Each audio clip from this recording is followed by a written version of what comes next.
Mais ce projet pour la vie ailleurs, c'est d'abord un projet pour la vie présente, puisqu'il s'agit d'une transmission pour tous, qui servira de passerelle entre toutes les cultures, afin qu'aucune n'en soit exclue.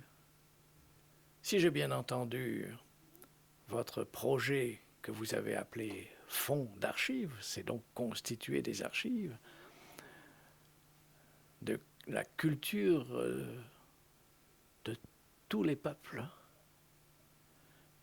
C'est un projet fou, immense, d'un rêve bien incarné, qui fera musique, je l'espère, pour vous, entre tous ceux qui vous écouteront. Musique de l'âme.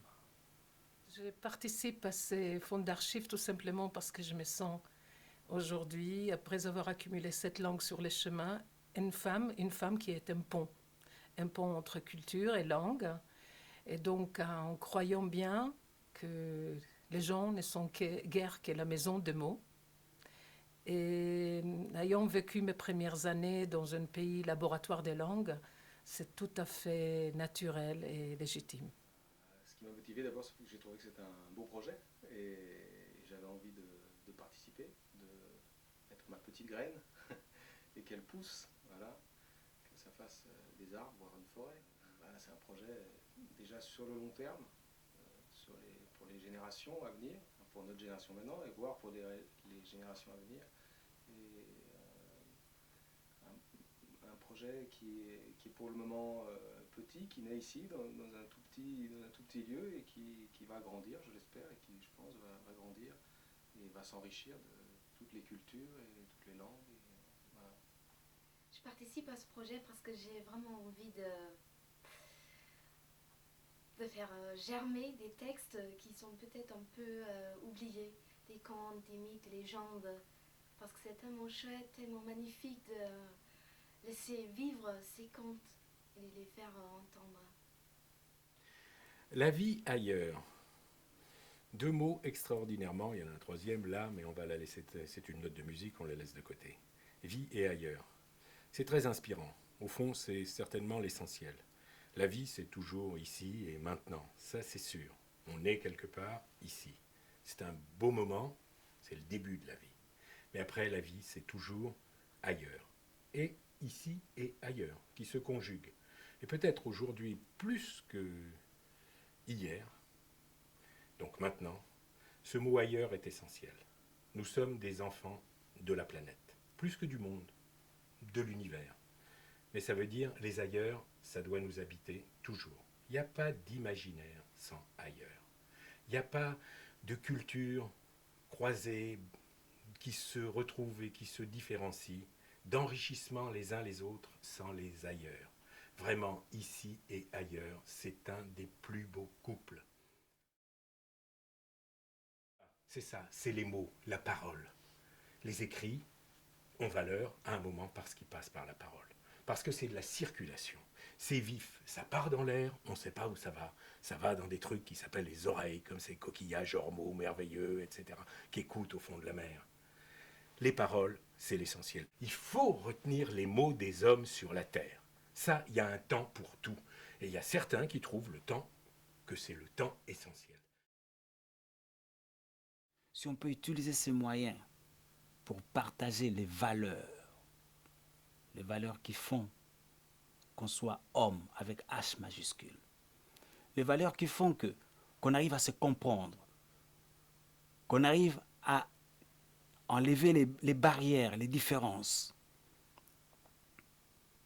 Ça, je trouve que c'est une bonne façon d'utiliser l'Internet. Utiliser l'Internet de telle manière que que je puisse raconter une histoire de chez moi, de mon pays, dans ma langue. Chanter une chanson de chez moi dans ma langue. Et sachant que quelqu'un de l'autre pays, à l'autre bout du monde, va aller écouter ça. Même si il ne comprend pas ce que je dis, mais il y a la vibration de cette langue qui va aller pénétrer, qui va pénétrer cette personne. c'est vraiment un cadeau fabuleux, un cadeau formidable. Et c'est pour ça que je ne peux que ouvrir grandement mon cœur afin que des projets pareils puissent éclore de plus en plus.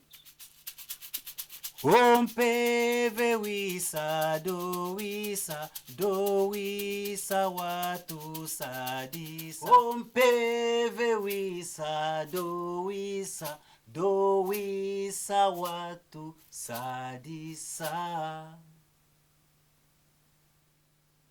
Voilà, ça c'est quelque chose qui m'intéresse. Et je suis sûr que je ne suis pas le seul. Il y a des milliers à qui ça peut intéresser et ça intéressera puisque on ne peut pas arrêter quelque chose qui partage l'amour, c'est impossible.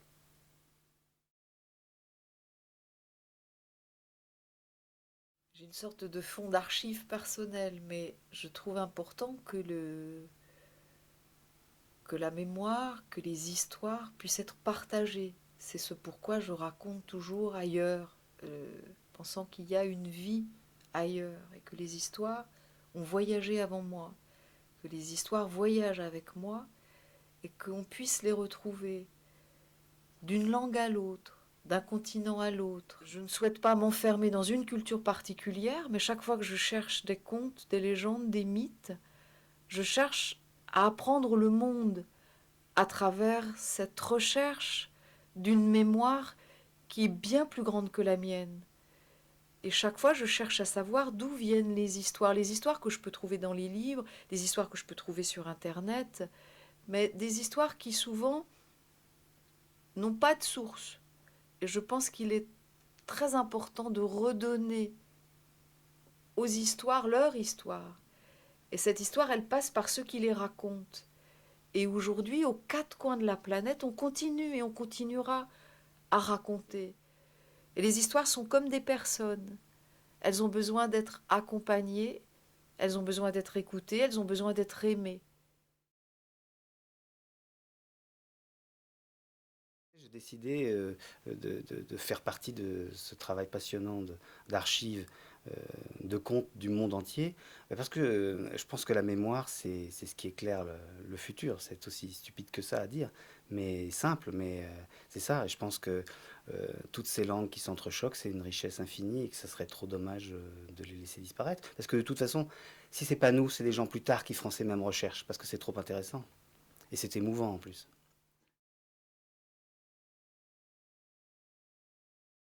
Moi, ce que j'apprécie du fait d'avoir intégré ce projet, d'abord c'est la découverte des langues dont je ne comprends pas un mot, mais on voit les rythmes, on sent les rythmes, et on se retrouve avec ces choses-là qui sont traduites en français, et quelquefois ces rythmes qui ont été traduits de façon quasi littérale viennent complètement brusquer, même la diction, même la parole, même les sons par moments font des raccourcis, et on bredouille, on recommence, on comprend le sens, mais l'oral ne peut pas forcément suivre. Et ça, c'est génial, parce que ça force à aller vers la rencontre, à comprendre. Et puis, moi, ce que je trouve formidable, c'est que chaque partie de la Terre a ses langues à cause des géographies, à cause des climats.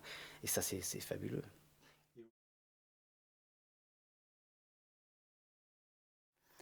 Le fonds d'archives, c'est une tentative de collecter des textes, des mythes qui sont menacés de disparition au moment où notre société semble s'égarer sur des voies où la mémoire n'a plus sa place.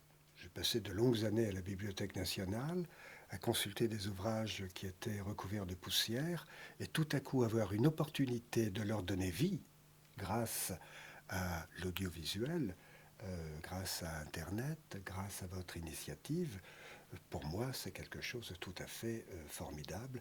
Et avec mes propres moyens, modestes moyens, je suis heureux que vous ayez pu enregistrer ces extraits d'Hésiode que je vous ai lus tout à l'heure.